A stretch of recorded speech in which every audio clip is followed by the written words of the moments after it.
Je pense qu'il y a deux choses particulièrement que j'aimerais les gens, que les gens qui nous écoutent sachent et qui est pas forcément perçu. C'est le fait que je doute beaucoup. Alors, je Hmm. sais, c'est pas hyper vendeur, mais ouais, je doute beaucoup.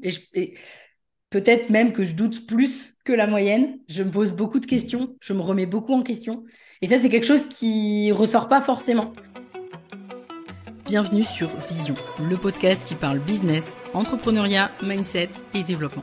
Je suis Pauline Sarda, entrepreneur depuis 2018. Mon objectif est de te faire comprendre qu'à partir du moment où tu prends tes responsabilités, tout est possible. Mais c'est seulement si tu te mets en action, et justement, c'est ma spécialité.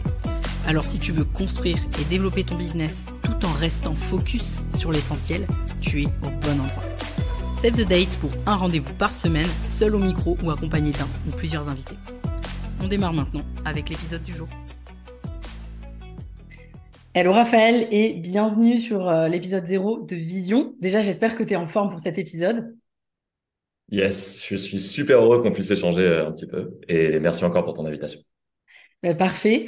Alors, avant que tu puisses nous dire qui tu es et qu'on démarre notre échange, on va dire, je voulais quand même expliquer rapidement ma démarche avec cet épisode un peu original, puisque en fait, on a l'habitude sur les podcasts et particulièrement sur l'épisode 1 en général que l'animateur ou l'animatrice du podcast se présente, raconte un peu son parcours, le pourquoi du podcast, etc.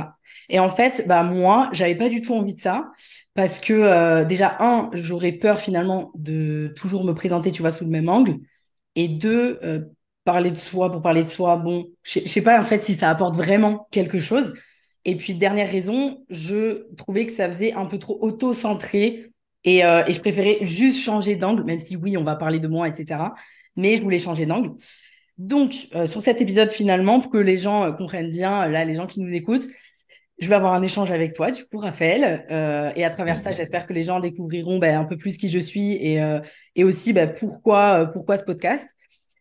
Et c'est aussi l'occasion de découvrir un super coach puisque tu es mon coach Raphaël. Et donc, j'ai envie de te dire, je te laisse prendre la main et commencer par nous en dire plus sur qui tu es. On commence par ça. Ben, écoute, merci beaucoup. Je suis super content qu'on ait ce ping-pong, effectivement. Je suis d'accord avec toi que c'est souvent un format plus dynamique. Moi, j'adore écouter les podcasts un peu avec des questions-réponses comme ça. Donc, j'espère que tes auditeurs y trouveront aussi de la valeur. Écoute, ouais, ben, merci. Donc, moi, je suis coach maintenant depuis à peu près 4 ans. Dans une autre vie, je dirigeais une agence de pub à New York où j'ai vécu pendant très longtemps. Après des études en école de commerce assez classiques. Et puis voilà, j'ai décidé de me concentrer sur ma passion pour l'humain depuis ces quelques années et d'accompagner spécifiquement des entrepreneurs. Moi, je travaille exclusivement avec des entrepreneurs que j'aidais au début plutôt à lancer des business ou à gérer leur transition. Et maintenant, de plus en plus, des entrepreneurs avancés comme toi, du coup, que j'aide à se reconnecter vraiment à ce qui les fait vibrer, à leur feu sacré et Mm. à comprendre leur envie, leurs désirs et pas ceux des injonctions qui sont autour d'eux pour construire des business qui sont non seulement rentables, mais aussi qui les font vraiment kiffer et qui les épanouissent au quotidien. Donc Top. voilà en quelques mots qui je suis. Et voilà, je fais ça en individuel avec mes clients à moi et aussi dans des programmes de formation, dans le Mastermind 67 de Romain Collignon, dans d'autres programmes pour entrepreneurs. Donc voilà, ça me permet d'avoir un petit peu de diversité dans tout ça. C'est sûr que tu fais plein de choses et j'imagine que ça doit être passionnant. Et tu parles du feu sacré. Je pense que c'est un sujet qu'on a souvent échangé ensemble. Et du coup, enfin, forcément, ça me parle. Donc, euh, donc ouais, top. Ben ouais, avec ce feu sacré, justement, moi, j'ai envie qu'on commence cette conversation, tu vois, en te demandant quel était ton feu sacré, toi, quand tu t'es lancée en tant qu'entrepreneuse, qui était donc il y a quelques années, et en quoi est-ce que tu l'as vu évoluer, c'est-à-dire en te reconnectant à tes vraies envies et à ton parcours, est-ce qu'il te fait vibrer au quotidien? Comment est-ce que tu me dirais qu'il a changé à travers le temps? Waouh. Je précise aux gens qui nous écoutent que je ne connais absolument pas les questions que Raphaël va me poser. Donc, du coup, c'est ça qui est intéressant aussi. Je Ouais. pense que mon feu sacré initial, c'était vraiment que, comme, voilà, forcément, je vais être obligée d'en parler là, mais je me suis fait virer plusieurs fois quand j'étais salariée, etc. Mhm. Et je pense que j'étais arrivée à un moment donné où un peu le point de non-retour, en mode qu'est-ce que je fais de ma vie? Et ouais, j'ai envie de faire ça. Et du coup, j'ai pas de plan B. Un peu en mode dans le salariat, je m'épanouis pas. Je pense que je serai plus libre de faire ce que je veux. Et aussi, j'aurai la pleine responsabilité de mes réussites comme de mes échecs. Donc, du coup, je me suis dit, bon, allez, on y va. Et ça, au départ, ça a été vraiment, je sais pas si on peut dire que c'était le feu sacré, mais en tout cas, c'était le point de démarrage. Et après, le feu sacré, bah, en fait, je me suis rendu compte, jusqu'à il n'y a pas très longtemps, hein, quand je suis partie dans le désert me faire coacher, tu es au courant, Raphaël. Mhm. Et en fait, je le savais, mais j'ai découvert encore plus que mon feu sacré, c'était vraiment, en tout cas initial, ça paraît pas forcément positif comme ça, mais c'était la revanche, quoi. Prendre ma revanche sur Mhm. un peu, tu vois, les gens qui ont pas cru en moi. Et je dis les gens qui ont pas cru en moi, le pire, c'est que c'est même pas des proches, hein. On est toujours en train d'écouter, malheureusement, les gens qui comptent pas au détriment de ceux qui comptent. Euh, Mhm. Aujourd'hui, c'est plus le cas. Mais du coup, ouais, au départ, c'était vraiment en mode revanche. Et du coup, colère. Mhm. Colère aujourd'hui qui s'est bien tassée, qui est juste là en mode moteur. Et, euh, Mhm. et après, bon, on pourrait partir loin dans le sujet. Moi, ce qui est important pour moi, c'est que justement les gens prennent, et les entrepreneurs particulièrement qu'on accompagne, prennent conscience justement du pouvoir qu'ils ont sur leur vie. Ces Mhm. fameuses responsabilités que moi, je me suis données quand je me suis lancée, où j'ai pu voir que ouais, j'étais capable de faire des choses. Et aujourd'hui, c'est vraiment aussi ce que j'ai envie de transmettre. Et puis, enfin, tellement d'autres choses aussi. Le fait que c'est possible de vendre honnêtement, euh, parce que, Mhm. parce que j'ai été commerciale auparavant et que c'est pour ça aussi que j'ai repris mes études, bref, parce que j'étais dégoûtée du commercial. Et en fait, Mhm. c'est tout à fait possible d'avoir un business qui marche bien, et de le faire honnêtement, avec éthique. Enfin, éthique, on met ce qu'on veut sur l'éthique, mais en tout cas, avec mon éthique à moi, c'est possible. Donc, voilà un peu pour le feu sacré au global, là. Mais, Hmm. Ah, j'adore ce que tu dis et franchement, merci déjà d'aller sur ce terrain de l'honnêteté et de l'authenticité, tu vois, en me disant qu'il y avait aussi une espèce de niaque, une espèce de rage à l'intérieur de toi qui t'a fait avancer. Parce que ça, j'ai l'impression que tu vois, c'est une facette que les gens connaissent de toi, la Pauline fonceuse, la Pauline qui se met beaucoup en action, tu vois, qui a pas peur de dire ce qu'elle pense et c'est une de tes énormes forces. Euh, mais pour te connaître aussi assez bien, je sais qu'il y a aussi beaucoup plus que ça en toi et il y a d'autres choses qui se sont développées à la lumière de cette expérience d'entrepreneur. Donc, du coup, moi, je suis curieux de savoir euh, comment est-ce que ce sens de responsabilité, tu vois, qui était vraiment si important pour toi, et comment est-ce que le fait de devenir une entrepreneuse à succès, vu que c'est pas juste moi qui le dis, c'est que bon, voilà, tu as quand même monté un très beau business, comment est-ce que ça t'a changé, toi, en tant que Pauline, la personne? qu'est-ce que le fait d'avoir du succès, entre guillemets, a changé chez moi? Ouais, et qu'est-ce que le fait de construire un business, tu vois, qui répond vraiment à tes règles à toi, un business où tu pratiques cette vente honnête dont tu parlais, où tu te dépasses, où tu as un impact, etc., ça change forcément l'être humain que tu es. Moi, je suis curieux de savoir quel impact ça a eu en toi. Ça peut être en positif comme en négatif, hein, et de savoir comment tu as vécu ça, toi. Franchement, je pense que ce serait difficile de dire qu'il y a eu du négatif en vrai. C'est juste venu renforcer ce truc d'honnêteté sur lequel finalement j'avais pas mis le doigt au moment où j'ai cessé d'être commerciale. En fait, en gros, j'ai arrêté d'être commerciale. Bon, non seulement parce que bon, la dernière fois je me suis fait virer, donc voilà, ça m'a fait tilt aussi, mais aussi parce que je sentais bien que j'étais plus à l'aise avec le fait d'avoir. Alors heureusement, je précise quand même, je n'ai pas eu que des mauvaises expériences en commercial. J'ai adoré ce métier et voilà. C'est juste que bon bah, je me suis rendu compte finalement qu'il y avait certaines entreprises dans lesquelles j'ai travaillé avec qui j'avais pas du tout les mêmes valeurs, en fait, la même manière de faire. Et donc, c'est ça aussi qui a participé à me dégoûter peu à peu de tout ça, pour au final revenir au final sur beaucoup le business et le commercial. Mhm. Que ça a changé, je pense que c'est surtout que c'est venu appuyer cette valeur très, très ancrée chez moi, qui est l'honnêteté, que du coup, comment dire, je suis difficile avec moi-même pour être honnête et sans faille. Bon, c'est pas forcément toujours un cadeau, Mhm. mais j'en attends aussi autant des autres. Donc ça non plus, c'est pas toujours un cadeau. Donc effectivement, c'est peut-être le seul côté négatif, c'est de savoir qu'on en attend autant des autres. Mais d'un autre côté, bon bah moi comme je suis ok avec ça et que c'est quelque chose qui est très important pour moi, bah je suis ok aussi avec le fait bah ouais j'assume. Moi j'attends que les gens avec moi ils soient tout aussi honnêtes que moi je le suis envers eux. Et Mhm. ça paraît très, voilà, c'est un peu dur ce que je dis, mais c'est ce que je pense en fait. Donc ouais, je pense que c'est venu appuyer surtout sur cette valeur particulièrement qui me tenait à cœur et qui me tient encore plus à cœur aujourd'hui. Hmm. C'est comme ce que j'entends dans ce que tu me partages, c'est que c'est comme le fait d'assumer d'être vraiment exigeante, en fait. D'être exigeante à la fois avec toi et avec les autres. Euh, ça peut être considéré comme un défaut. Ça peut aussi être une très grande force de savoir dire non, non, moi je pose des limites très claires pour mes standards et pour ceux des autres, et voilà ceux qui sont. Et si ça t'intéresse pas, bah, t'es pas obligé de travailler avec moi. Mais si ça t'intéresse, tu sais que tu vas être tenu à un très haut standard. J'ai l'impression que c'est quelque chose qui caractérise aussi, toi, la façon dont tu as développé ton business et même la façon dont tu te relationnes avec tes clients, non? C'est-à-dire le fait de les inciter à eux avoir des standards hauts pour leur business aussi, non? Ouais, exactement. Ouais, complètement. Et je vais revenir un peu sur la notion de responsabilité parce que pour moi, comment dire, elle est en lien avec ça. C'est-à-dire on a deux grands programmes là au moment où on enregistre cet épisode.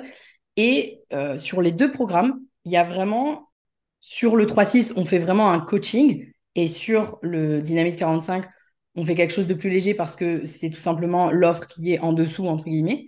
Et on ancre vraiment cette partie responsabilité. Et dans cette Mhm. partie responsabilité, je l'assume et je le dis à chaque fois, je suis dure en fait pendant finalement un peu cette session de coaching là pour le 3-6 notamment.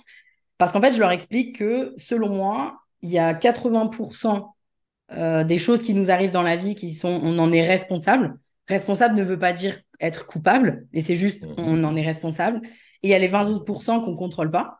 Et du coup, je leur dis, bah ouais, je sais, là, vous allez vous rendre compte peut-être que bah, il y a des choses que vous avez pas gérées, quoi, dans votre vie, où il y a Mhm. des trucs. Et, euh, et ça, c'est aussi quelque part faire preuve d'honnêteté radicale, j'appelle, envers soi-même. Et je pense que c'est genre la première pierre pour prendre ses responsabilités sur sa vie et du coup sur son business. Donc oui, au début, tu vois, je suis un peu radicale, mais c'est très bien pris en général, hein. Il n'y a pas de, Mhm. voilà, c'est pas mal pris, etc. Mais du coup, ça me fait vraiment penser, enfin, je mets vraiment l'honnêteté et la responsabilité ensemble parce que c'est faire preuve d'honnêteté radicale de prendre ses responsabilités sur soi-même. Et du coup, ça va complètement avec, quoi. Et ouais. Et en fait, c'est un service que tu rends à ces personnes-là. Parce que même si l'emballage, parfois, peut avoir l'air un peu, on se dit, waouh, je sais pas si je suis prêt à aller regarder ce qu'il y a dedans. En fait, il y a un énorme cadeau à l'intérieur qui est de les aider à prendre les rênes de leur vie et à pas se retrouver euh, dans une position de galérer dans leur business parce qu'ils sont pas capables de prendre les bonnes décisions, de se faire confiance. J'ai l'impression que c'est un gros point fort de tes programmes, non? Bah écoute, merci. Et j'espère vraiment que, comme tu dis, que c'est un cadeau que on leur fait parce qu'en tout cas, moi, j'ai vraiment la sensation que c'est ça. Ouais. Et en fait, comme pour moi, ça a tout changé, tu vois, cette notion de Ouais. responsabilité. Bah, je sais l'impact que ça a. Donc, je sais que il peut se passer tellement de belles choses en prenant, voilà, en prenant ses responsabilités sur son business, sur ses efforts, parce que je disais 80%, 20%, évidemment, on n'a pas le Mhm. contrôle sur tout. Et du Ouais. coup, plutôt mettre ses efforts à profit sur ce qu'on contrôle et essayer en Mhm. tout cas quand c'est possible, parce que des fois mentalement c'est pas toujours possible, on n'y arrive pas, Mhm. délaisser ce qu'on contrôle pas et vraiment de rester juste focus sur ce qu'on contrôle. Donc Mhm. toi pour toi, est-ce que c'est la notion de responsabilité, c'est important pour toi ou comment Ah, tu le vois? ah non, c'est incroyablement important. Et puis, enfin, dans l'entrepreneuriat et dans la vie en général, moi, je dis toujours que l'entrepreneuriat, c'est la plus grande école de dev perso qui existe parce que tu es obligé de te confronter à tout, de te confronter à toutes tes ombres, d'aller regarder sous le tapis, d'aller trouver dans tes ressources, etc. Et donc, rien que ça responsabilise vachement. Comme tu disais tout à l'heure, quand tu te lances dans l'entrepreneuriat, euh, tout va dépendre de ce que tu mets en place. Et tout ce que tu mets en place va dépendre de ton expérience interne, de ton mindset, de tes croyances, etc. Donc, si tu vas pas vraiment creuser là-dedans et faire ce travail un peu d'archéologue, ça va être très difficile de sentir que tu tiens vraiment les rênes de ton business. Après, bien sûr qu'il y a des choses qui vont nous arriver qu'on ne contrôle pas, comme dans la vie. Mais simplement, ce que tu disais, ça résonne beaucoup en moi, et que moi, c'est un truc que je travaille beaucoup en coaching aussi avec les personnes que j'accompagne, c'est au sein de toute notre expérience, qu'est-ce qui dépend de toi dans cette situation et sur lequel tu peux agir? Plutôt que de se concentrer sur oui, mais j'aimerais que les autres pensent que cette chose-là, j'aimerais que les autres réagissent de telle façon, chose que tu ne peux pas contrôler. Donc, moi, je trouve que c'est un énorme cadeau qu'on leur fait de mettre les gens devant leurs responsabilités, de les faire accepter que non, ils ne contrôlent pas tout, qu'on ne contrôle pas tout, mais qu'en revanche, on a une énorme marge de manœuvre sur ce qu'on contrôle. Et donc, moi, ça résonne à fond. Ben oui, j'imagine bien. Bah, en même temps, c'est un peu. Alors, toi, tu es certifié, moi, je le suis pas, mais je me suis formée au coaching, etc. Et c'est un peu aussi la base. Mhm. Enfin, c'est un peu la base du coaching, quoi, en fait, le fait Bah ouais. le fait de prendre ses responsabilités vraiment consciemment, en tout cas, parce que c'est pas juste le fait de dire je prends mes responsabilités sur ma vie, ça changera rien. Mhm. Voilà, il faut Ouais. vraiment l'ancrer et que ça se traduise par des actions, quoi. Bah ouais. Mais justement, bah, tu vois, ces sujets de l'honnêteté et de la responsabilité qui sont au cœur de tes offres, je me dis, s'ils sont au cœur de tes offres, c'est bien qu'il y a une raison. Du coup, à ton avis, dans les personnes que tu as pu accompagner, dans le Praxis, dans Dynamite, etc., et dans ta vision de l'entrepreneuriat en général, c'est quoi qui empêche les entrepreneurs de prendre leurs responsabilités et d'être vraiment honnêtes avec eux-mêmes sur la façon dont ils conduisent leur business? Il y a tellement de choses qui peuvent rentrer en ligne de compte sur le fait de ne pas prendre ses responsabilités. Il y a probablement le fait d'avoir peur qu'une fois qu'on se dise je prends les responsabilités et qu'en fait on se rende compte que bah, même quand on prend ses responsabilités, parce que bah, ça arrive, oui, des fois même quand on prend ses Mhm. responsabilités, on échoue, enfin échouer, encore une fois, grand, grand sujet. Mhm. Échouer, qu'est-ce qu'on met derrière? Mais en tout cas, moi, j'ai beaucoup retrouvé ça chez les clients qu'on accompagne. Mhm. Maintenant, moi, je pense toujours que fait vaut mieux que parfait et que Mhm. si tu n'agis pas, en fait, t'as plus de pertes à ne pas agir que de pertes à agir. Ah ouais. Donc, ouais, vraiment, le premier truc, tu vois, qui me vient, il y en a plein d'autres. C'est la peur de se regarder en face, en fait. Parce que quand on prend ses responsabilités, on se regarde en face. Donc, ça veut dire qu'il faut Mhm. être OK avec le fait de, OK, bah, si j'échoue ou si j'arrive pas à faire ci ou à faire ça, potentiellement, j'ai une part de responsabilité là-dedans. Et Mhm. tu rajouterais peut-être quelque chose, toi, est-ce que le fait que moi, je parle de la peur, mais peut-être que toi, il y a quelque chose d'autre qui te vient? Ouais, je pense que ce sujet de la peur, tu vois, il est à la racine de beaucoup de choses qui nous font éviter de sortir de notre zone de confort et de tenter des nouvelles choses. Mais ce qui est intéressant, c'est qu'habituellement, on parle beaucoup de la peur de l'échec, de la peur de se planter, de la peur de ne pas rencontrer son public, etc. Moi, un truc que je vois aussi, c'est quand on va pas vraiment la travailler et quand on l'a pas encore identifiée, la peur parfois qu'en prenant ses responsabilités et en construisant, en essayant de construire un business qui est vraiment aligné avec soi, que ça marche. Et du coup, que ça fonctionne, qu'on ait des clients qui nous payent, qu'on commence à bien gagner notre vie, etc. Et cette idée-là, même si consciemment on se dit tous, ben, évidemment que j'ai envie d'avoir un business que je kiffe et qui est rentable avec des clients géniaux, bien sûr. Moi, l'expérience me montre, après avoir coaché des dizaines et des dizaines d'entrepreneurs là-dessus, que souvent, il y a un truc en nous qui peut nous retenir et nous dire, non, non, non, attends, attends. Si ça marche, ça ira pas. Soit parce que j'ai un syndrome de l'imposteur, que j'ai pas assez travaillé et qui va grossir, grossir, grossir et j'aurai toujours peur qu'on me dise que je suis pas légitime, soit parce que j'ai peur du regard de mon environnement et que je me dis, mais si ça marche, qu'est-ce qu'ils vont penser les autres de moi? Qu'est-ce qu'ils vont penser mes potes salariés euh, qui comprennent à peine ce que c'est que l'entrepreneuriat et ils vont se dire, non, mais attends, lui, il gagne super bien sa vie, il fait ce qu'il aime, genre, il y a un problème. C'est quoi son souci? Tu vois? Cette peur un peu que les choses, en fait, marchent et qu'on se rende compte qu'on peut se faire confiance. J'ai l'impression qu'il y a Mm. tellement d'entrepreneurs qui n'ont pas assez développé le muscle de la confiance en eux que du coup, s'ils font le pari de se faire confiance et que ça marche, c'est comme si ça remettait en cause leur identité et qu'ils se disaient, mais attends, j'ai une intuition, j'ai une capacité de faire que ça marche. Wow! Moi qui suis très rationnel et très cartésien et très machin, ça m'oblige à changer ma façon de faire. Et ça, même si c'est très inconscient souvent, ça peut faire peur. Je sais pas si ça résonne en toi et si toi ça te parle, mais c'est un truc que je vois beaucoup. Bah, complètement. En fait, il y a autant d'un côté, il peut y avoir la peur d'échouer, et puis après le fait que, qu'est-ce que les autres vont dire, et qu'est-ce que ci, et qu'est-ce que ça. Et d'un côté, il peut aussi y avoir la peur de réussir, parce qu'on se voit pas dans cette posture-là, en fait, finalement.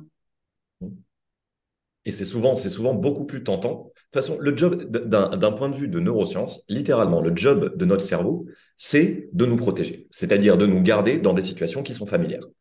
Donc, malheureusement, c'est souvent beaucoup plus familier et beaucoup plus confortable, entre gros guillemets, même si c'est très inconfortable au quotidien, de rester dans des situations où on ne prend pas trop de risques, en se disant, bah, de toute façon, c'est pas ma faute, c'est la faute de la concurrence, c'est la faute du marché, c'est la faute du Covid, c'est la faute de ceci, cela, si mon business n'avance pas, parce que ça nous protège.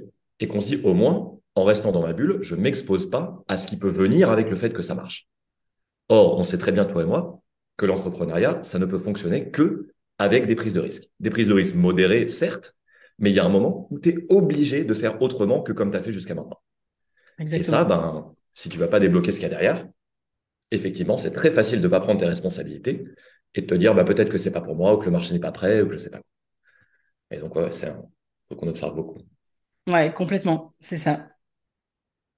Du coup, maintenant, du coq à l'âne, hein, vraiment, mais en même temps, c'est pas tellement du coq à l'âne parce que je me dis que si on est en train de parler dans ce podcast aujourd'hui, c'est qu'il y a des choses que tu as envie de transmettre, justement, sur ces sujets qui sont importants pour toi. Je suis curieux de savoir c'est quoi un peu l'histoire de ce podcast et l'intention qu'il y a derrière, c'est-à-dire qu'est-ce que tu as envie de transmettre, pourquoi c'était important pour toi maintenant de lancer ce podcast? Alors, c'était important pour moi de lancer ce podcast maintenant spécifiquement parce que j'ai... Là, voilà, Step 22, ça fonctionne bien. Bon, je précise aux gens qui nous écoutent encore une fois, ça fonctionne bien, mais comme tout le monde, des fois, bon, bah, il y a des downs et tout ce qu'on veut. Et j'ai aucun souci avec ça. Mais j'ai l'impression d'être un peu à un carrefour où moi, dans ma vision, en tout cas, vision personnelle, ambition personnelle, j'ai envie d'ouvrir d'autres projets, peut-être de racheter des boîtes, je sais pas encore de quoi ce sera fait. Mais en tout cas, j'avais envie aussi avec ce podcast d'être Pauline l'entrepreneur avec Mm. Step 22 et les autres projets qui arriveront. Et plus seulement Pauline, la fondatrice de Step 22. Donc Mm. au départ, c'est vraiment ça. Me détacher quelque part de Step 22, mais tout en restant quand même dans finalement le message que moi j'ai envie de transmettre, c'est-à-dire la notion de responsabilité, l'honnêteté, tout ça. Bien sûr, ça viendra forcément, c'est le, c'est le fil conducteur de tout ce que je vais faire en fait sur ce podcast-là. Et j'ai envie qu'ils me suivent avec mes évolutions. Parce que là, au moment où Mm. j'enregistre le podcast, je suis comme ça. Et puis peut-être que voilà, dans un an, même c'est sûr, j'aurai encore évolué. Et mon message peut-être aura évolué aussi. Ce que j'ai envie de transmettre aussi. Et j'ai envie que ça puisse me suivre, tu vois, plus longtemps. Mm. Plus longtemps encore. Je m'inscris en tout cas dans la durée. Et bien entendu, l'objectif, c'est quand même aussi que les gens qui nous écoutent là et nous écouteront dans le futur comprennent que je ne suis pas seulement la performance, que je ne suis pas Mm. seulement la personne. Voilà, souvent quand je demande c'est quoi le mot qui vient le plus, et les gens souvent ils disent puissante, carrée, structurée, tu vois, c'est des mots comme ça. Alors ça me fait Mm. plaisir, c'est très bien, mais je suis aussi autre chose. Et en fait, j'espère qu'avec ce podcast, les gens vont aussi bah, me découvrir un peu plus de facettes de moi que même si j'essaye d'être la plus authentique possible sur les réseaux sociaux, Mm. bah, malgré moi, peut-être qu'il y a certaines choses que j'arrive pas à transmettre et que ça, Mm. par contre, bah, quand on parle, quand on échange, je pense qu'on peut difficilement se cacher, tu vois. Enfin, en tout cas, Mm. plus difficilement. Donc, mon objectif, en fait, c'est aussi de moins me cacher, quoi, même si je le fais pas exprès. Tu vois, pour autant, justement, j'essaie d'être dans le plus de transparence possible. Mais voilà, je suis un humain, donc ma communication, quand je communique, bah, des fois, je peux, sans faire gaffe, pas toujours transmettre ce que j'ai envie de transmettre. Et c'est bien normal hein, quand on communique, notamment dans les premières années où on commence à construire une marque, une image, un personal branding, etc. C'est normal de pas non plus, en tout cas c'est commun, de pas exposer toutes les facettes de qui on est, parce qu'il faut aussi avoir un message cohérent qui est centré autour de ses offres, etc. Mais comme tu l'as dit très bien, j'ai l'impression que tu es un peu à la croisée des chemins, c'est-à-dire que ton business, tu as un très beau business qui tourne, qui fonctionne, qui impacte le monde. Et donc maintenant, c'est aussi le moment de te reposer les vraies questions de, OK, qui est-ce que je suis d'autre, à part la Pauline qui performe et qui est entrepreneuse et qui sait monter des programmes, qu'est-ce que je suis d'autre? Mais du coup, moi, j'ai une question qui est un peu plus personnelle pour toi. C'est, étant donné que ton objectif, c'est aussi que les gens te connaissent mieux et que les auditeurs de ce podcast te connaissent mieux, ce serait quoi une chose, ou même plusieurs choses, que les gens ne savent pas de toi, mais que tu aimerais bien qu'ils sachent pour apprendre à mieux te connaître un petit peu, hors de l'image de la Pauline carrée Hmm. qui font ce qu'on connaît? Je pense qu'il y a deux choses particulièrement que j'aimerais que les gens qui nous écoutent sachent et qui n'est pas forcément perçu. C'est le fait que je doute beaucoup. Alors, je Hmm. sais, c'est pas hyper vendeur, mais ouais, je doute beaucoup. Et peut-être même que je doute plus que la moyenne. Je me pose beaucoup de questions. Je me remets beaucoup en question. Et ça, c'est quelque chose qui ressort pas forcément. On me l'a aussi souvent dit. Ouais, mais tu as l'air très confiante, etc. Et oui, oui, quelque part, j'ai confiance quand même en ce que je fais, en mes capacités. Mais je doute énormément. Donc ça, c'est quelque chose que j'ai envie que les gens sachent. Et je sais beaucoup faire preuve de souplesse. Parce que ça aussi, je sais Hmm. que voilà, l'image carrée, structurée, etc. Non, non, je pense que vous avez juste à demander, et je ne les paye pas, vous allez rigoler, mais vous avez juste à demander aux personnes de l'équipe, typiquement. Euh, ça m'étonnerait franchement qu'ils disent que je suis insupportable à vivre et que qu'il n'y a pas de souplesse et qu'il n'y a pas de douceur dans ce que je fais, etc. Pas du tout. Hmm. Je suis l'inverse de ça, en fait, complètement. Donc ouais, ça, je pense que c'est vraiment les deux choses à relever, quoi. Hmm. Et je confirme pour la souplesse, à moi non plus, tu m'as pas payé, mais je veux confirmer à nos auditeurs qu'effectivement, tu es une personne qui est très flexible sur beaucoup de choses et, euh, et je pense que c'est lié, en fait, cette souplesse au fait de douter et du coup, de remettre beaucoup de choses en question. Tu vois, ça, je pense que c'est une de tes grandes forces à toi et une force à développer quand on est entrepreneur. C'est le fait de constamment, non pas s'éparpiller en se posant 25 000 questions tout le temps, mais ne pas hésiter à remettre en question même les choses qui fonctionnent pour toujours se demander si elles sont alignées avec soi, si on les fait de manière intègre, si elles peuvent être améliorées, etc. Et je pense que c'est un message important que tu envoies avec ta première réponse, tu vois, que c'est non seulement que c'est normal de douter, que c'est bien de pouvoir l'admettre aussi, parce qu'effectivement, bah, c'est pas un truc qui est très agréable à admettre, mais la réalité de l'entrepreneur, c'est qu'on a des centaines de décisions à prendre tous les jours et que forcément, il y en a qui nous font douter. Et du coup, moi, je pense aussi que ça peut être une grande force de cultiver sa capacité à douter. C'est-à-dire de pas se dire, si je doute, c'est que je suis sur le mauvais chemin, parce que si j'étais sur le bon chemin, alors je serais sûr. Ce qui est quand même une idée reçue que moi, je vois beaucoup chez les entrepreneurs, tu vois. Ah non, mais Ouais, si ma stratégie était la bonne, je le saurais. Non, non. Il n'y a qu'une façon de savoir si les choses sont les bonnes, c'est de tester, de tester, de tester. Donc, cette ouais. remise en question, moi, je veux te remercier et te féliciter de mettre ça sur la table parce que j'ai envie qu'on encourage les entrepreneurs qui nous écoutent à voir que le doute, c'est un élément normal de l'entrepreneuriat. C'est Et normal. surtout, Et c'est pas un signe que tu fais les choses mal. et surtout, j'ajouterais, ça ne s'arrête pas à un moment où on arrive à un certain point. Hmm. Parce que ça aussi, beaucoup, Ouais. les gens disent, ouais, mais toi, c'est bon, pff, tu doutes plus. Non, non, mais que dalle. Non, Ah non. ouais. Non, non, je ne sais pas si ça va vous aider, mais peut-être même qu'on doute plus encore quand les enjeux sont plus grands. Hmm. Donc non, en fait, on doute à n'importe quel niveau, n'importe quelle étape, en fait. Et ouais. Mm. Ça fait Et partie toi, du... justement, je suis curieux de savoir dans tout ce que tu as appris dans ces années d'entrepreneuriat, face aux doutes inévitables dont tu parles et que ressentent, j'imagine, la plupart des gens qui nous écoutent, c'est quoi les clés que tu as développées pour mieux affronter ce doute, justement, et en faire une force plutôt qu'en faire un frein? Bah, déjà, c'est muscler son pouvoir de décision. Je Hmm. trouve en tout cas. C'est-à-dire que les premières décisions sont les plus dures à prendre, mais même toutes petites. On se dit, allez, j'y vais. On y va. Et puis, au fur et à mesure, on prend confiance en sa capacité de décision. Et du coup, c'est pas qu'on doute moins, mais c'est qu'on l'appréhende mieux. Tu vois, Hmm. je pense.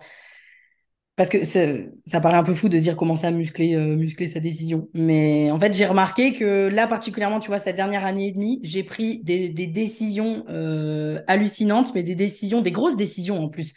Tu vois, voilà, dans l'entrepreneuriat, j'ai commencé à, comme tout le monde, à prendre des petites décisions, etc. Et puis après, des décisions vraiment importantes, des décisions à la croisée des chemins qui peuvent, qui sont des gros game changers, mais qui faut y aller, tu vois. C'est pas pour ça que tu doutes pas, mais tu vas y aller.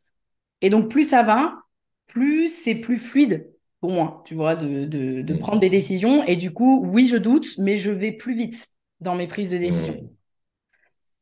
Après, s'il devait y avoir... Ta question, c'était qu'est-ce qui fait C'était comment en, pour mieux appréhender le doute?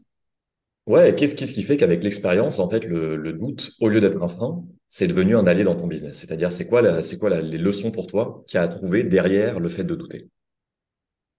Bah, le fait de douter, c'est un peu comme tout à l'heure, on disait la remise en question, le fait de se remettre en question. Pour moi, ça va avec. Le fait de douter, c'est plutôt, je pense, positif. C'est plutôt quand tu doutes plus que peut-être là, bon, fais attention quand même. Parce Ouais, les que, certitudes en business, il faut faire gaffe, hein. ouais, voilà, genre rien n'est jamais acquis, tu vois, et encore moins en Ouais. business. Donc, je pense il faut faire gaffe avec ça. Et ouais, là, c'est les premières choses qui me viennent. Est-ce que il y a quelque chose qui te vient, toi, en me posant cette question, peut-être? Ouais, déjà, ça résonne beaucoup, hein, ce que tu dis là, que c'est le muscle que la décision, c'est un muscle, c'est comme la confiance en soi. Tu vois, c'est un truc, si tu veux avoir des gros bras, c'est pas en allant à la salle une fois que tu vas les avoir. De même, si tu veux t'entraîner à prendre des décisions très régulièrement, ce qui est un facteur clé de l'entrepreneuriat, c'est en prenant beaucoup et souvent et en acceptant qu'il y en a certaines qui vont pas donner les résultats que tu voulais et que c'est OK, que tu peux le faire. Donc pour moi, c'est aussi, tu vois, le doute, je pense que c'est un outil en ce sens qui aide à se détacher de résultats attendus. C'est-à-dire, si tu passes ta journée à douter parce que tu as peur que les choses ne se passent pas comme tu le voulais, tu n'avanceras pas. Alors que si tu acceptes une bonne fois pour toutes qu'il y a plein de trucs qui vont pas se passer comme tu le voulais et que c'est très bien parce que c'est des opportunités d'apprendre sur les autres et sur toi, là, tu avances beaucoup plus. Moi, un autre truc que je vois aussi, tu vois, par rapport au fait de douter, c'est que le doute, si tu le vois comme un frein, ça te paralyse.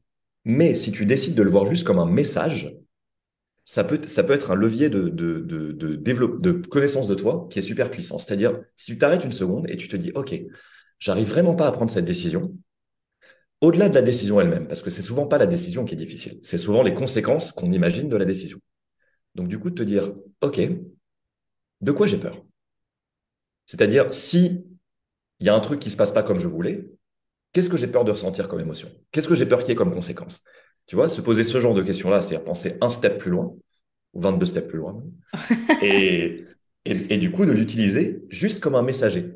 Tu vois, c'est-à-dire de se dire, ah, OK, c'est juste mon être intérieur qui me dit, là, il y a un truc qui vient un peu te chercher sur un sujet sensible. Ça peut être quoi ce sujet sensible? Tu Ouais, vois? Et complètement. en ça, c'est un outil mindset, quoi. S'auto-coacher, quoi. Moi, je m'auto-coach pas mal Mhm. comme ça, d'ailleurs. Euh, Ouais.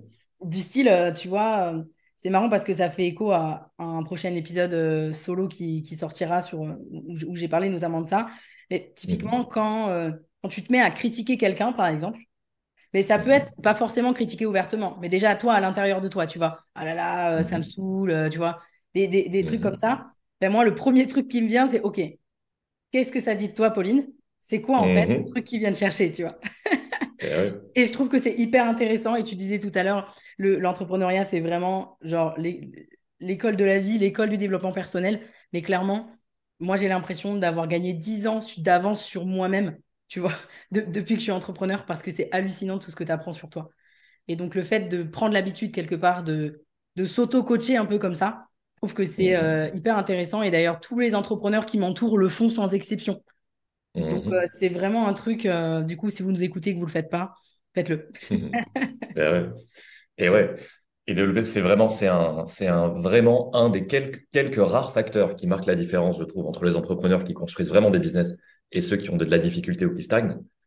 C'est encore une fois que ceux qui construisent des business, ils avancent et ils ajustent en apprenant, au lieu d'essayer d'ajuster par la théorie, ce qui du coup freine l'action. Mais il y a un truc qui me crée un peu de curiosité. Ce podcast, il s'appelle Vision.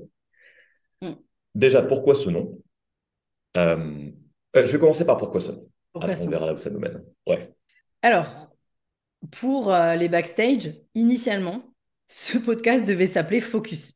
Pourquoi il Mhm. devait s'appeler Focus? Parce que bah, c'est quelque chose qui, là aussi, ça fait partie des mots qui ressortent le plus quand les gens entendent parler de focus. Souvent, ils entendent parler de moi. Enfin, en tout cas, évidemment, les gens qui me connaissent, bien entendu.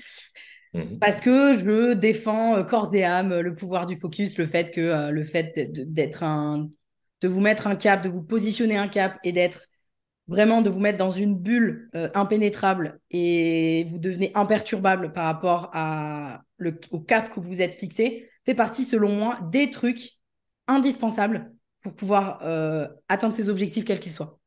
Et donc ça, c'est Mhm. quelque chose que je défends beaucoup. Donc au départ, ça devait s'appeler Focus. Et puis, le deuxième mot qui revient beaucoup sur moi, finalement, bah, c'est vision. Parce que je défends systématiquement l'idée que quand on est entrepreneur un peu plus avancé, en tout cas, c'est indispensable pour moi d'avoir une vision. Pourquoi? Alors, ça, c'est mon avis. Pourquoi je distingue entrepreneur un peu plus avancé versus un peu plus débutant? Parce que selon moi, quand on est un peu plus débutant, je trouve que c'est quand même difficile de se projeter plus loin, tout en sachant que sur la pyramide de Maslow, on n'a même pas passé la première, c'est-à-dire on gagne même Mhm. pas sa vie avec. Donc, je trouve que c'est un peu Mhm. compliqué. Par contre, ce qui est important quand on démarre, c'est plutôt la partie mission, pourquoi on fait les choses. Et ça, c'est ça qui fait qu'on devient résilient, à mon sens, pour se prendre des claques et continuer d'avancer. Mais du coup, la partie vision, pour moi, elle est au cœur de tout. Et elle est au cœur justement de toutes les décisions qu'on prend quand on est entrepreneur. Et en gros, c'est si tu as posé ta vision, quelque part, tu peux te créer un filtre, que j'appelle moi le filtre de Socrate, qui est assez connu, mais vous mettez un filtre de 3 questions. Quand vous recevez une demande, je sais pas, d'interview, une opportunité marché qui vient devant vous comme ça, ben, vous vous posez la question, quelque part, vous vous dites, OK, ma vision, c'est quoi? Si ça peut en faire partie, c'est oui. Si ça peut pas en faire partie, c'est non. Et donc ça, c'est quelque chose que je défends aussi beaucoup. Et je trouve que beaucoup de questions qu'on se pose dans le business peuvent être, pas forcément résolues, mais en tout cas, les décisions qu'on prend peuvent être prises par rapport à ça. Et donc, tout ça pour dire que vision, pour toutes ces raisons, et aussi parce que je pense que le mot vision, quelque part, peut aussi me suivre, tu vois, plus loin, justement.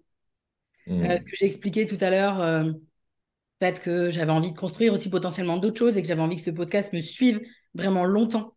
Et pour le coup, le mot vision, il est parfait, quoi. Dans tous les sens du terme, à mon sens. Donc voilà, vous savez tout sur, sur le pourquoi vision. Et ouais, j'aime bien ça. Je trouve que ça te ressemble bien en plus, effectivement, parce que t'es quelqu'un, je trouve, qui voit grand, qui voit loin, qui pense long terme et qui sacrifie pas justement les choses dans lesquelles elle croit pour des bénéfices de très court terme. Tu vois, ce qui peut être un des pièges aussi de l'entrepreneuriat, de se C'est vrai. dire, bah, je vais prendre le petit objet brillant qui me fait envie et qui est de la gratification immédiate. Parce que les trucs qu'il faut mettre en place maintenant et qui sont peut-être moins sexy, mais pour avoir exactement la vie que je veux dans 3 ans, eh ben on a parfois moins envie de s'y mettre. Mais du coup, le fait que tu encourages les personnes qui nous écoutent à faire de ça la priorité et à trouver la motivation de construire leur vision petit à petit plutôt que de faire que du court terme, je pense que c'est un message ultra puissant. Parce qu'on entend toujours que l'entrepreneuriat, c'est un marathon. C'est la vérité.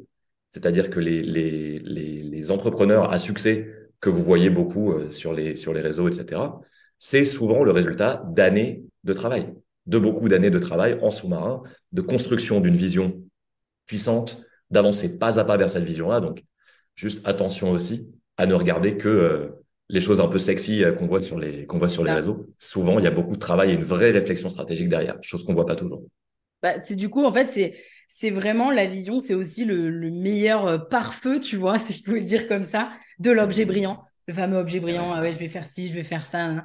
Parce que même des fois, tu vois, on a nos membres qui nous disent, ah ouais, mais pourquoi vous faites pas ça, par exemple? Et nous, on leur explique, bah, soit que c'est pas dans la vision, soit que si c'est prévu, effectivement, mais que dans la vie, on peut pas tout faire. Mmh. Pardon, qu'on peut tout faire, pardon, dans la vie, mais pas tout en même temps. Ouais. Et donc, quand vous avez une vision ou quand comment dire, vous ne prenez pas l'objet brillant, ça ne veut pas dire que vous l'oubliez. S'il revient, ben, il y a un moment donné où il viendra sur votre route, quoi, quelque part. Mais Et par contre, ouais. si vous êtes tout le temps en train de les prendre à droite, à gauche, vous avancez pas sur ce qui compte vraiment, du coup.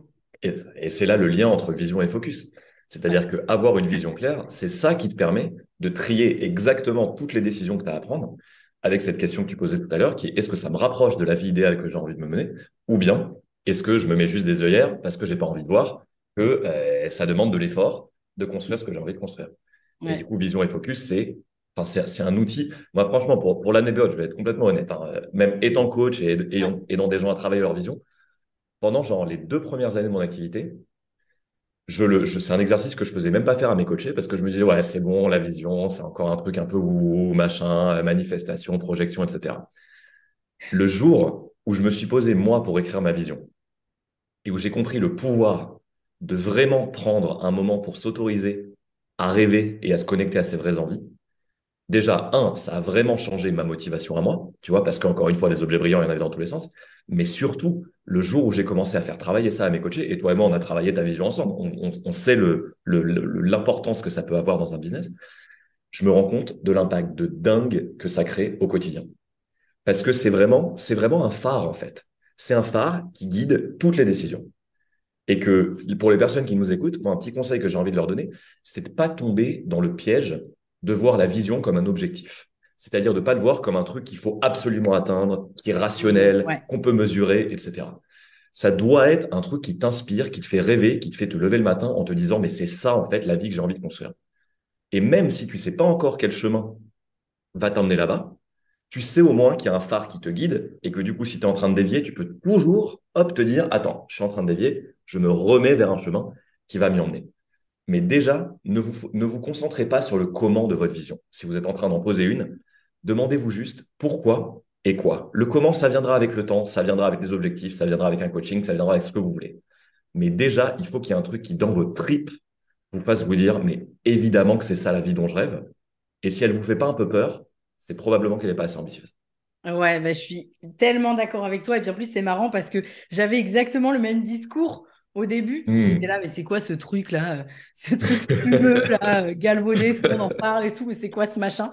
Puis Hmm. après, je trouve que je comprends aussi les gens qui ne comprennent pas ce qu'est une vision parce qu'en fait, il y a très peu de gens qui l'expliquent vraiment. On a l'impression que c'est juste une petite phrase là que tu mets quelque part, tu vois, dans tes bureaux ou je sais pas où. Enfin, on a l'impression que ça Hmm. s'arrête juste à ça, alors qu'en fait, c'est tellement plus que ça. Et puis surtout, je vais rebondir sur le fait où tu dis, faut pas se bloquer à se dire, bah, comment je vais y arriver, parce que c'est justement en vous demandant comment vous allez y arriver que vous allez vous brider en fait au moment d'imaginer votre vision. Donc ça, c'est clair. Et ensuite, bah, la vision, oui, au départ, on peut dire quelque part, c'est une sorte d'exercice un peu ouais, de dev perso, on pourrait presque dire. Mais Hmm. après, on revient très rapidement, une fois qu'on l'a posé, on revient très rapidement à des valeurs très pragmatiques. En fait, Hmm. on redescend après à des valeurs très pragmatiques. Donc, en fait, oui, au départ, c'est un peu fumeux, je sais pas comment vous voulez l'appeler. Mais en vrai de vrai, il y a enfin, il y a plusieurs méthodes, on va dire, pour poser une vision. Et c'est hyper utile après pour pouvoir avancer vers ce que vous avez envie de faire. Et en plus, tu vois, selon moi, tu vois, c'est comme je vais prendre cet exemple-là, c'est comme le TEDx. Tu vois, j'ai toujours rêvé de faire un TEDx Hmm. depuis que j'ai 15 ans. Et bien sûr, à 15 ans, enfin bien sûr, je ne sais pas s'il y a quelqu'un qui a 15 ans dans la salle et qui a déjà posé sa vision, Hmm. bravo. En tout cas, moi, à 15 ans, ce n'était pas le cas. Donc, à 15 ans, voilà, je rêvais déjà de ça. Je suis des TEDx depuis toujours, etc. Et je m'étais dit, ah ouais, un jour, j'aimerais bien faire ça, tu vois. Et c'est resté comme ça, ancré un peu en moi, en mode, bah, un jour, je ferai ça. Un jour, je le ferai. Et puis, quand je suis devenue entrepreneur, que mon message, quelque part, mon pourquoi j'étais, alors c'est grossi, mais on va le dire comme ça, pourquoi j'étais sur Terre, quelque part, quelle était mon utilité, etc.